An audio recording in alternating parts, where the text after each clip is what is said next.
Hello, we're back. I'm Rati Apana. I'm the executive director of the Indian Film Festival. I hope you absolutely loved the movie today, Chote Nawab. We're so delighted to bring you this brand new film. It's a 2020 film. And with us today, we have the director of the film, as well as one of the actors of the film, right here with us, the very young Junaid, um, whose name is Svar Kamble. So I want to introduce to you Kumud Chaudhary, the director. Kumud, welcome. Kumud was a documentary filmmaker and actually a National Film Award winner. She won the Golden Lotus in 2000.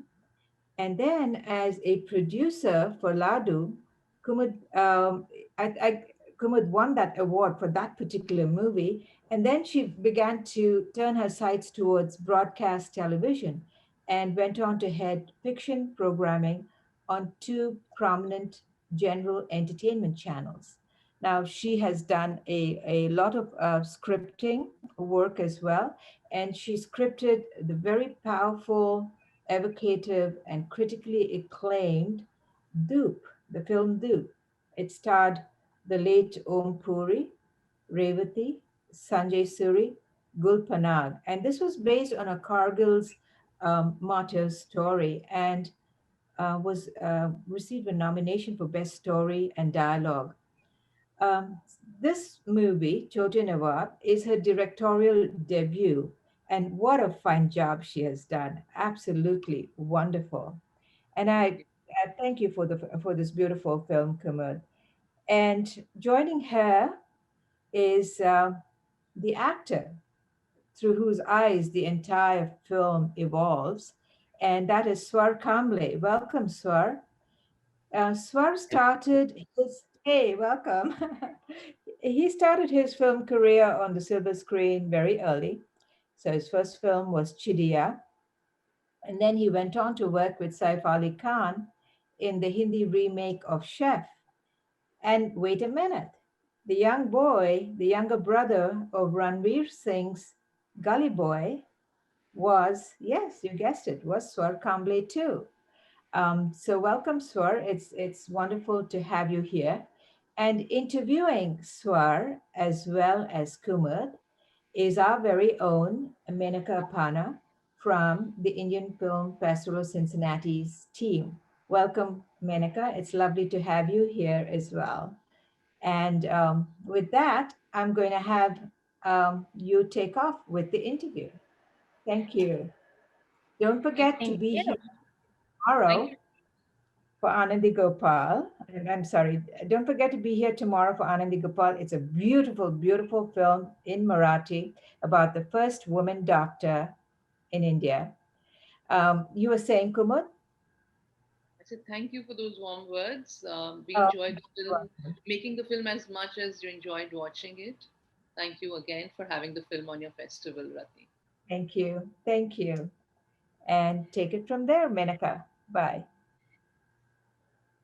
So tonight's film was just an incredible coming of age story where Junaid is going through all of these ups and downs as a teenager, but also experiencing this new world within his extended family and that underlining rot of the nobility and patriarchy. And the film is really character driven and cuts through class and religion with such exquisite precision and depth. Uh, and set with a beautiful soundtrack that really sets the mood for all the characters perfectly. So really lovely film, really well done. I personally really enjoyed it. My first question is for you, Kumud.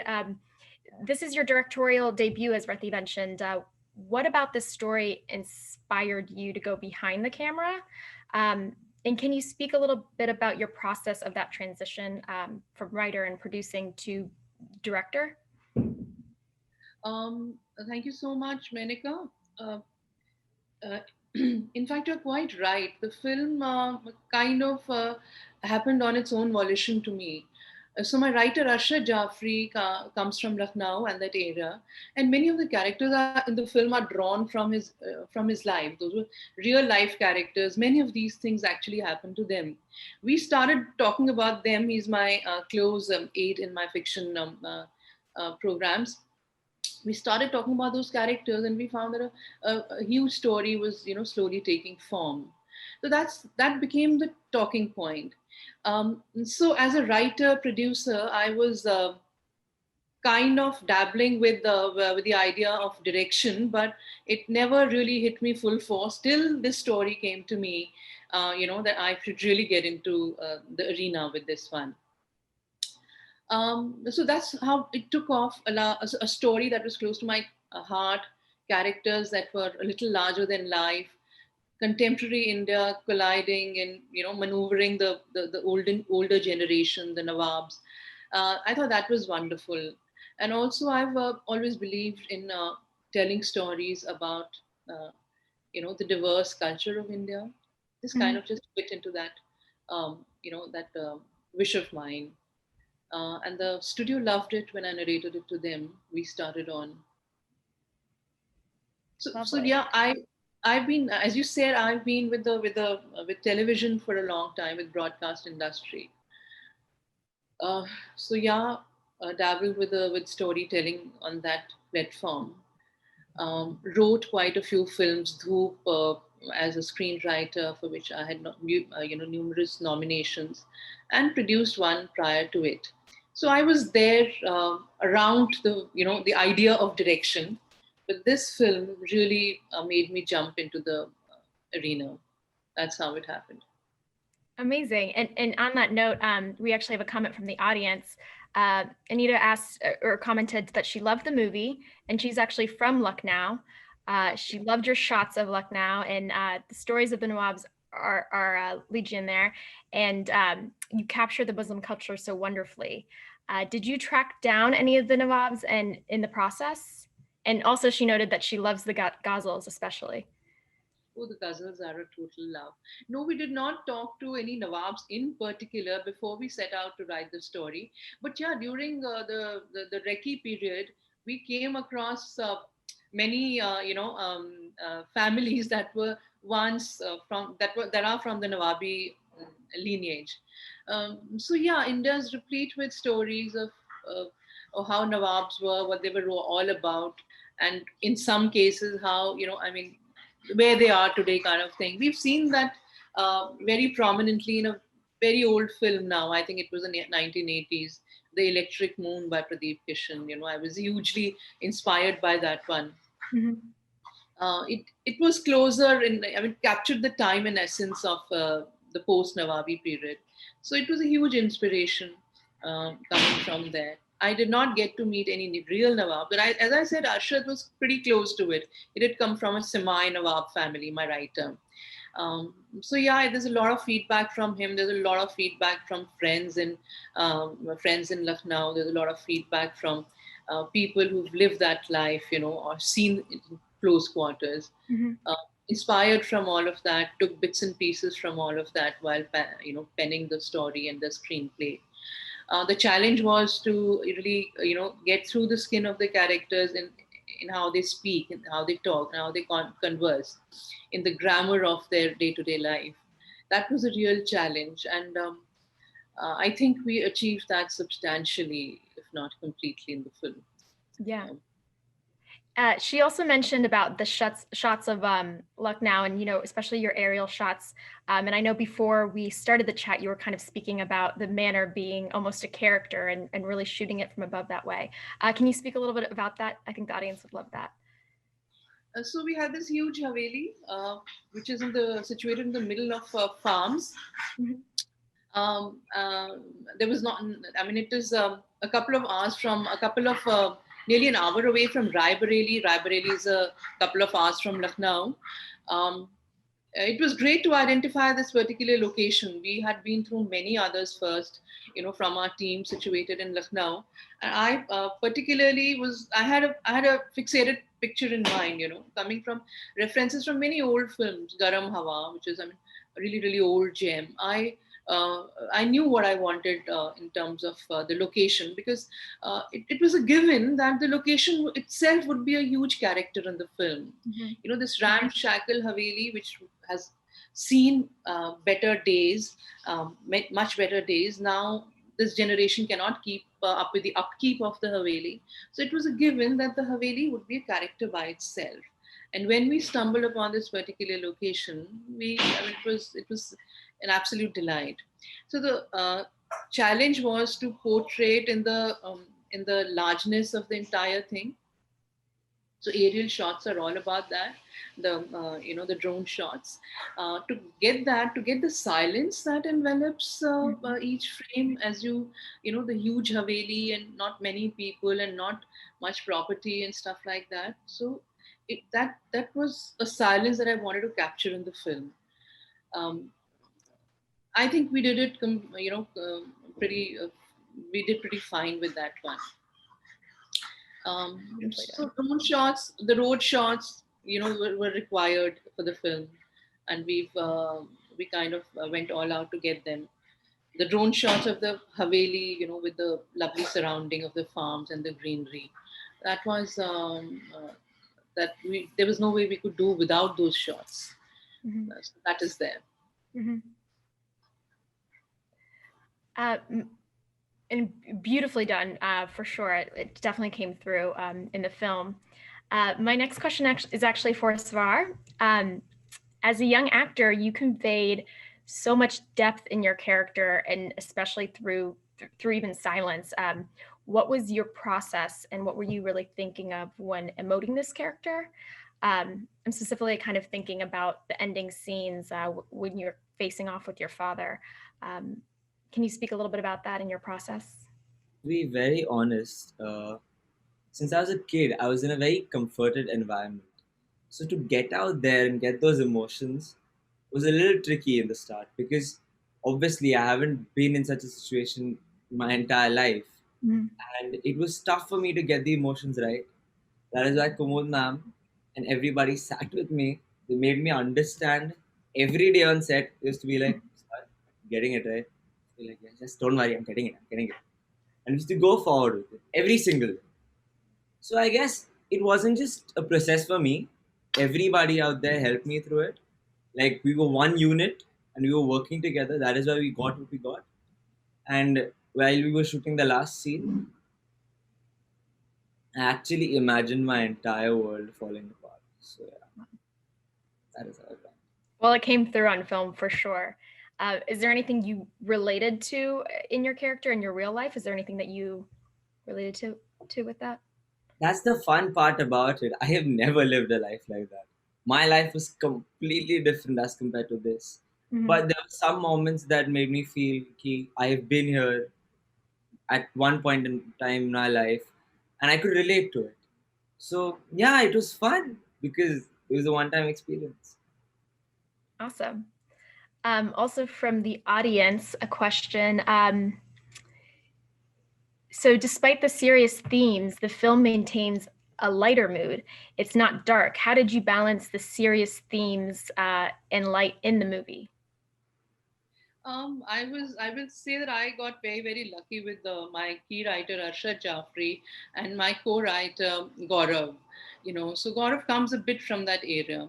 Plus, we did quite a bit of research in Recce on how people talk in that region, how they really use words to their advantage, their diction, and all of that. But the tone and tonality of the entire Lucknow area is like that. It is serious stuff being said with a little smile or with a little ironical way. And so I wanted to keep that. I didn't want this to be a dark film at all. In fact, it's not a dark film. It's a regular drama with dollops of fun and lighter characters and badmash characters. And my personal favorite in the film are the scenes between the two young boys. I mean, I think they're just so there's such a huge release.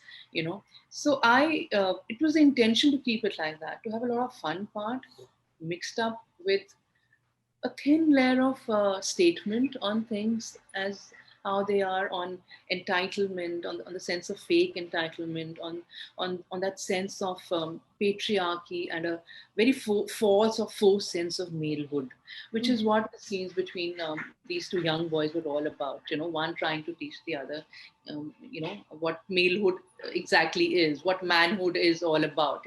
This is what you do to become a man, the passage of rites, so to say.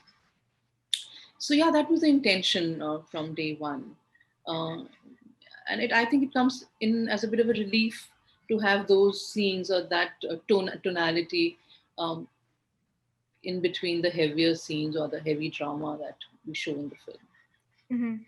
Absolutely.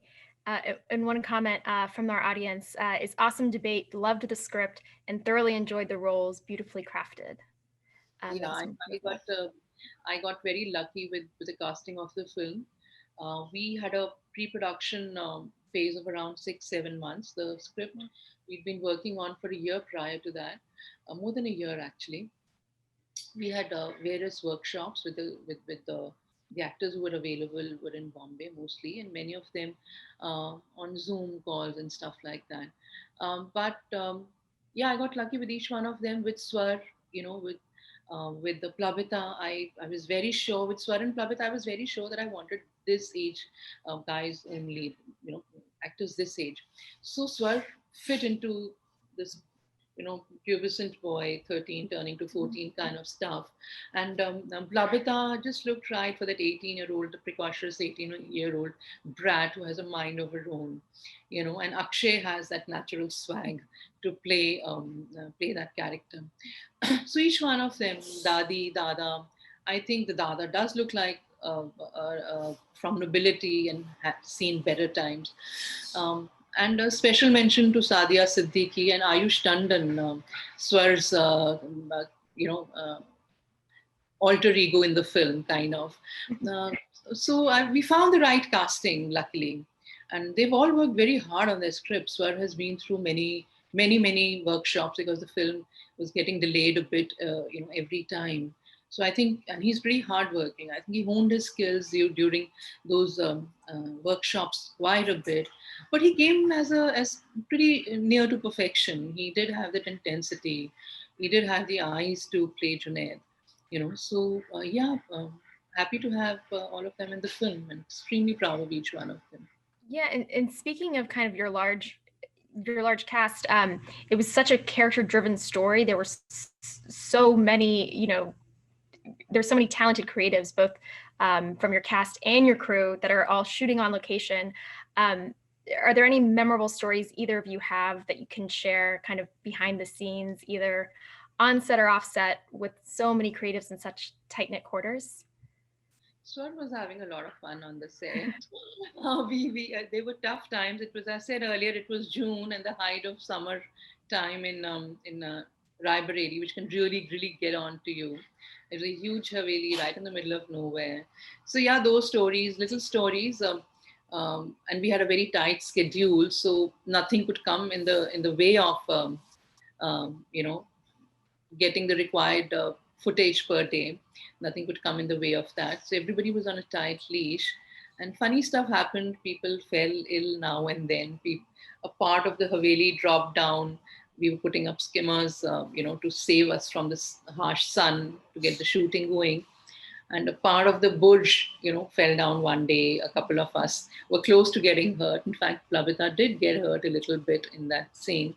So a little bit of those kind of stuff. But yeah, we had fun whenever we could. We celebrated my birthday on the set, and these guys were all over, making a monkey out of me. That was great fun. I still have the pictures. No, we So did have a lot of did have a lot of fun, and there's whenever I wasn't shooting, I used to just be fooling around on set. Like if suppose there's a scene going on the other side of the Haveli, I'd be on the opposite side doing something completely different. Just enjoying my time on set, just meeting people, just talking to them, just chilling with them on set. That's it. And whenever I used to get a call, everybody used to come to me like, Swat, we need you. I used to be like, okay, fine, yes, I'm coming. And the complete switch from talking to people and being in that zone to going into the character was, oh my It was a lot of fun because I'd never experienced something like this before, and it was amazing. It was something that I had never felt before, so I liked it. Amazing. So, as far as a young actor, is this you've done a few films under your belt? Is this something that you really want to, pursue, or what are some of your aspirations and dreams next? What are your next projects? See, to be very honest with you, I am I'm very interested to become a cinematographer, and acting is a hobby. It is. I love acting. I love being in front of the camera, working. I love it. I love being on set in general. I just want to explore other aspects to this as well. Because when you talk about filmmaking, I want to experience being a director. I want to be behind the camera. I want to work in every possible way so that I understand the schematics that go through it. I want to understand how it's made. I want to from the bottom. That is why I'm Absolutely. considering becoming a cinematographer. I'm going to uni next year. So let's see. Amazing. Congrats. Well, we definitely look forward to seeing some of your films coming out from you behind the camera as well. Our next question from the audience is, how difficult was it for you as a director to market your film as an indie director to wider audiences? Thankfully, that's not my job. That's where the studio comes in. Um, so yeah, they were very sure that they wanted to do the story and the film, and that's where we are. The lockdown has been a little tough on each one of us. The lockdown period, theaters are closed and all of that. So, but we think we're getting a good platform with all of you all with the international film festivals and stuff. So I think that's where the studio is headed. Marketing the film isn't my job, but to be honest. But yes, we have all the ingredients in the film. I feel there are two fun characters, youngish characters to draw that segment in. There's a love triangle, so to say, happening at the back of it. There is Shadi, Halla, Gulla. There are some people who are not too happy with it. There's enough drama in there. There's a disgruntled aunt who never got married. There are ghazals, and there are there's a strong soundtrack song by Indian Ocean that becomes the theme, in fact, towards the end of the film. So all the ingredients were there, and the studio has been backing it with all their full strength. So happy to be part of that team. Yeah, there's actually a lot of comments about the music from the audience. So another question about the sound, the music is, how did you find the singer who sings without music? And the comment is that she was absolutely fabulous. A lot of things really we landed in our lab. So that the music, I was very sure that I wanted very little instrumentation in the rendition of these ghazals. These are all old Saregama ghazals, sung by Jagjit Singh and Chitra Singh, the two main tracks that we have used. We actually identified three, but we decided to go with two in the end. So I picked up those tracks from the numerous ghazals that Jagjit Singh, Chitra Singh, and many others had sung for the label in the good old days. So rights were not an issue. Saregama already had those rights. Now the thing was to re-record them, and get the right voice. That's what, I was looking for a voice with the right texture. We found the singer, we found the studio, we found the music director, and we're very sure that these ghazals have to go without any kind of instrumentation, because that's how in real time it's going to be picturized. Sadia, or that character singing in the foyer, in the balconies. That's how it was going to be picturized. Luckily for us, the voice fits Sadia, to a T, and she kind of lent her own variation to it. Uh, the ghazals were not much of an issue. There's a huge repertoire there. India has a huge, rich tableau of ghazals hidden away in various closets. Another question for you from the audience is, did you stick to the script, or was there any part of the film shot based on something that occurred impromptu? No, we stuck to the script completely. It was It was a huge script. There were too many characters. There's no way. There were those big scenes, there with 12 characters in the thing. There was no way we could really improvise on that one. One's dialogue was the other's cue, as it always happens. So there was no improvisation to the script on the set, except where the actor felt he had to add in or a word here and then there to keep the flow going. That is all that happened.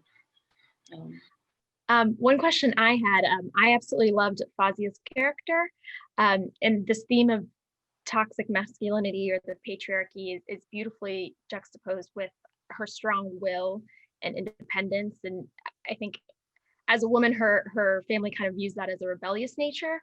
But can you speak to how the arc of her character develops and what you focused on to develop that, and especially the decision to have her kind of succumb to that family's traditional expectations of her in the end? We are talking about Fauzia's character, is it? Mm-hmm. So Fauzia's character has a clear arc, So she's a rebel in the family. She's nearly the outcast in the family. She's the girl that you don't want your daughters to be. Not one woman in the family wants the daughter to be. She's the bad sheep of the family. So when she comes on board, you see, well, black sheep, we don't know much about that, but she sure does have a voice and sure does have an opinion, which is not going to be shy in vocalizing. So that was her character, but also the fact that this girl is going to, kind of bring disgrace to the family. It doesn't happen that way. She ends up saving the family from a disgrace. Whether she's in love with the Akshay character is a question mark. We don't delve into that. We delve into the fact that Akshay's character is in love with her, Arman Chachu, and she says, my sleeping with you for one night doesn't really entitle you to have a claim on me. That's a very today thing to say. So the idea was to juxtapose tradition against modernity, to catch the transition of generations, how all of this coexists in the big fabric that India is, those grandparents, the middle generation that errs, which sleeps with a house help, and this new generation in the form of Junaid and Iman, who will rebel against it, and Fauzia, who have the mind of their own. Even the other daughter, who's supposed to be very, very docile and who runs away, elopes with boy of her choice. So we play with contradictions throughout the narrative of the film.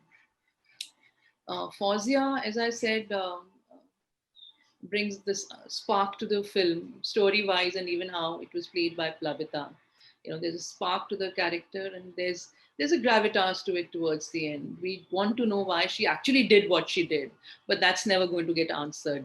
Why she agreed to marry that fellow. Yes, he's a non-resident Indian. Yes, he has prospects, but did she really love him? We don't know. That's another story there. So the arc was shaped like that. We didn't want to really pass judgment on any of the characters.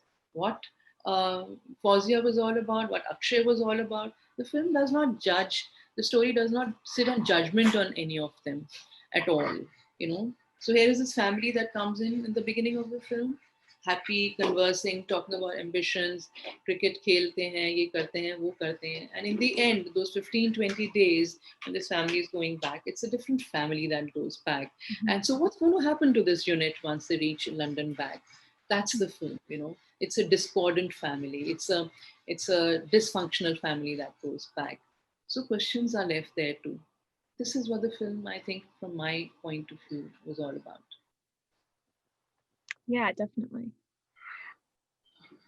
I have one more comment from the audience that says the profanities from the younger generation, I guess, against Nawabi lingo of the older generation was very interesting and well done. Thank you. Thank you. Another question about the characters between Asghari and Fazia specifically. What was can you speak about the tension that was really built up between them? Between Fazia and Asghari? And Asghari. So yeah, see, Fazia has the tension going on with every woman of the family. Her mother's trying to protect it, being this huge figure, mother figure. So with Asghari, because Fawzia is so outspoken about everything, and Fawzia has heard, random conversations, even in the course of the narrative, about how her father might have had an affair with Asghari. And it looks like as if he had, because he's seen pawing Asghari at more than one point in the film, Fawzia's father.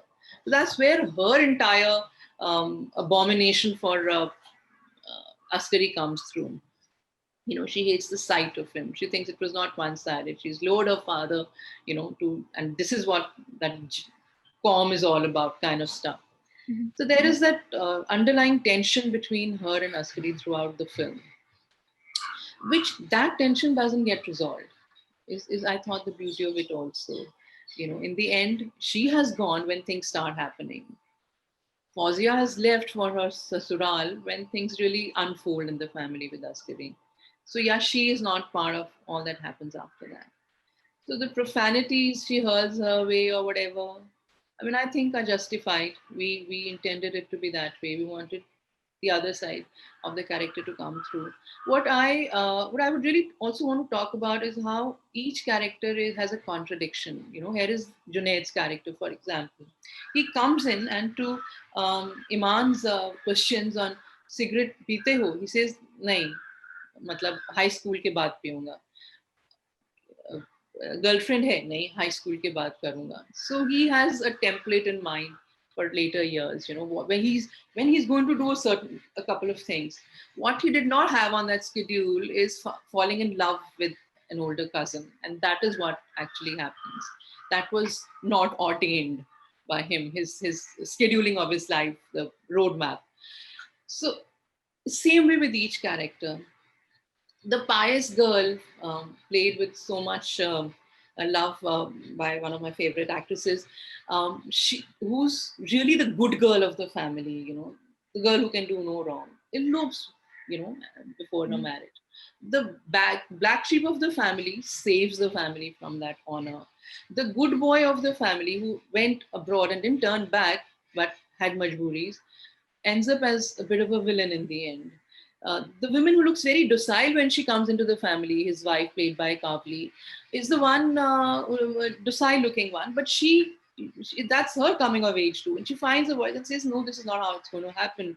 And I want to take Iman with me. We owe him, he's our responsibility. I will take him back to London. So it's as how life happens to all of us. We have plans, but they get overturned all the time. We are one people in one situation, and we become another person when a different time comes up. I like playing with that contradiction in the characters because, um, as a society in transition, in flux, that's all we are. We're playing different roles and we're different people to those around us. I thought that was important to bring up. Yeah, and I love what you said about Junaid's character, who he was so strict, even though he was brought up from far away from home, and his mother is, a Catholic mother. So I loved that contradiction of how he had such strict, Muslim values versus some of his other family members. I thought that was really interesting as well. A comment from the audience. It was lovely to see generations of family members together. Brings to memory how many of us grew up in India with big families. Thank you for bringing these emotions of family entity to your viewers. Really loved it. Thank you so much. I was hoping it'll bring back some nostalgia to the viewers. Mm-hmm. We have a very positive feedback from our audience, who definitely seems like they really enjoyed it. Were there any big challenges you guys faced when making the film? Um, the usual ones, I'd say, the run-of-the-mill challenges that you have when you set out to do a rather ambitious story in given budgets. But those are a given now, so I wouldn't really call them a challenge. So yeah, we needed to shoot in a particular within a particular schedule. We didn't have the luxury of kind of saying कि अच्छा अगले schedule में आके वापस करते हैं film shoot. We didn't have that luxury. So but that's good. That keeps us all on a tight leash. So no major challenges except, yeah, as I said, I had a great set of actors and technicians in the film, right from the word go, right from the time the film was greenlit. So the art director did a fabulous job, Tariq Umar Khan, and setting up the Haveli just the way we wanted it. That shot in the trailer when Junaid and Arman are moving through the corridor is just enough. This is just enough in that scene.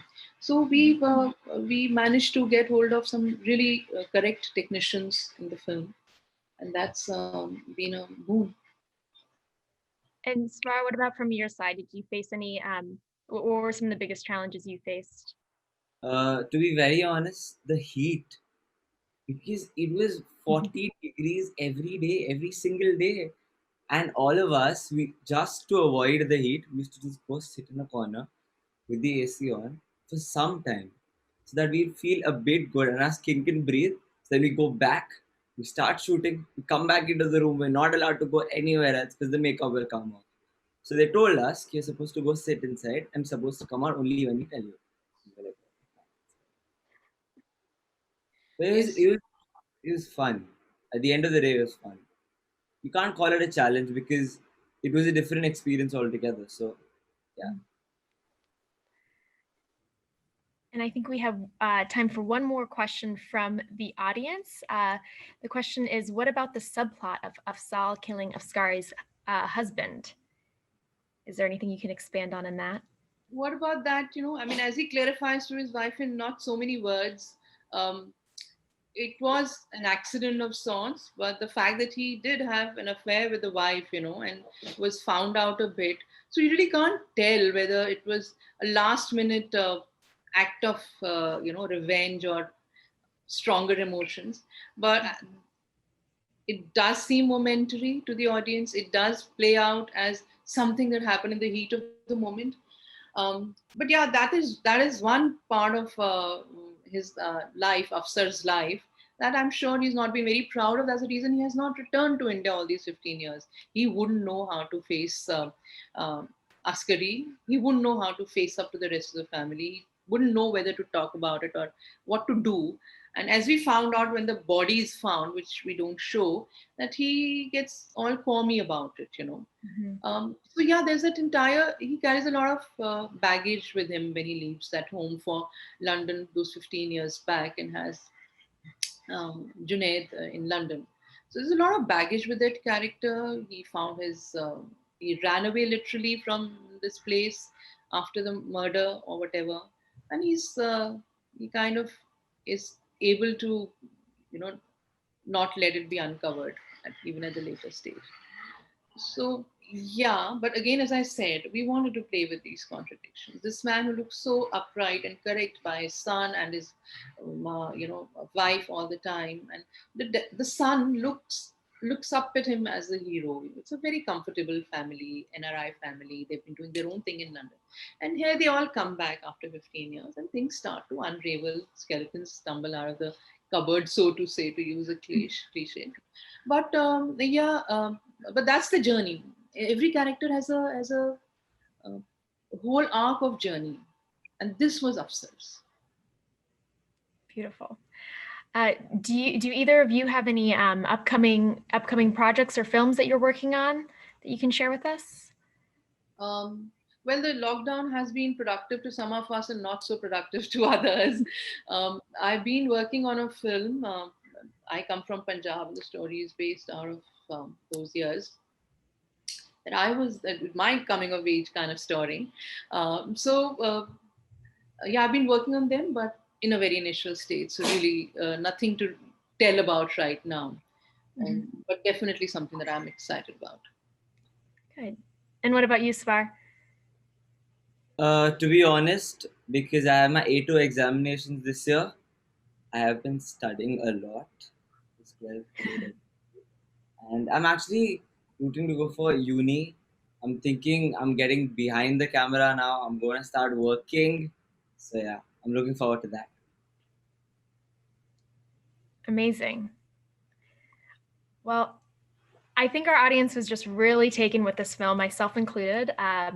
So thank you guys so much for being here with us today to discuss the film with us. And thank you to those at home who tuned in and engaged with our live discussion. We really appreciate it. Be sure to check out tomorrow's film Anandi Gopal or catch any missed discussions by visiting us at IFFcincy.com. Again, a huge thank you to Svar and Kumud for joining us tonight. Thank you so much. It was a pleasure talking to you, and I hope the audiences enjoy the film as much as we enjoyed making it. Thank you so much, all of you all. Thank you so much for having us over here. It is actually a very big deal for me to come out and be on this interview like this. Thank you so much. It means a lot to me. Thank you, and have a great evening.